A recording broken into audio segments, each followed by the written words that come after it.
একই নির্দয় নিষ্ঠুর অনাচার, এই সব প্রশ্ন জনতার।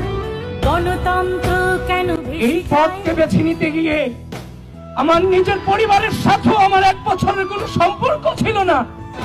এই ছাত্রদল আমার অনুমতি, আমার ভালোবাসা।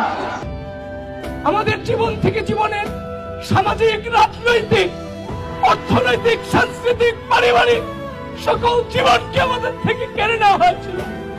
সেই জায়গা থেকে আমরা কষ্ট করে ছাত্রদল করেছি। সূর্যের আলো হাত দিয়ে বলো, রুধিতে পারে কি কেউ?